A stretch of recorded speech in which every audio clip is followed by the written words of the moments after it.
The Habitus.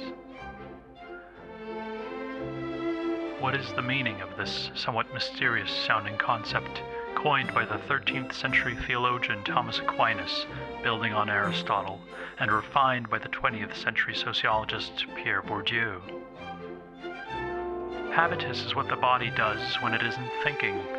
It is the set of semi-automatic, prereflexive dispositions that we're all equipped with, our natural sense of self, which generates all our behaviors and is itself the result of socialization and our movements, our trajectories through life, or what Bourdieu calls social space.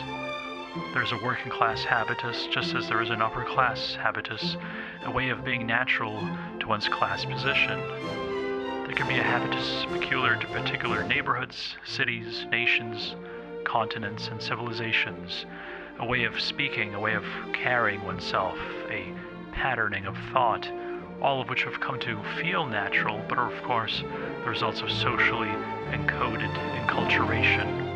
It is history deposited in the body, as the sociologist Loïc Wacquant writes. The habitus is a result of imitative learning, and Bourdieu thinks the most important period of habitus formation takes place in the home, in early childhood. The station into which we are born tends to ingrain itself into us at a bodily level. This isn't to say that people can't change. You can get a new secondary habitus, but Bourdieu likens this to a second birth, difficult and painful. So what are the implications of a theory of habitus? While against rational choice theory, we aren't human calculators, at least not outside very limited strategic interactions. We're fully present in the world, in and through our bodies, which are shaped by prior history, and are therefore not universal, but particular.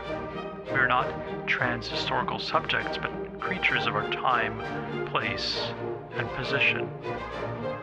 Social mobility becomes difficult because elites tend to reward those with an elite habitus, and the best way of feeling at home among the upper crust is to be a born and bred child of social elites.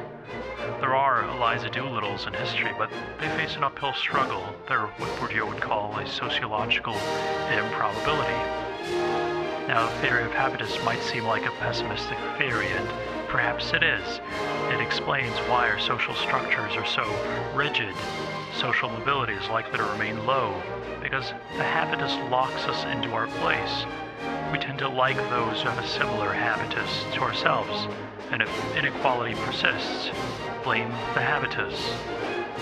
But it might also be a reminder that when we build a better society, we need to be mindful of the myriad clusters of habitus formations we're likely to run up against, and pluralistic societies need to be more accepting of alternate ways of being in the world, different ways of thinking, talking, and acting that deviate from the norm.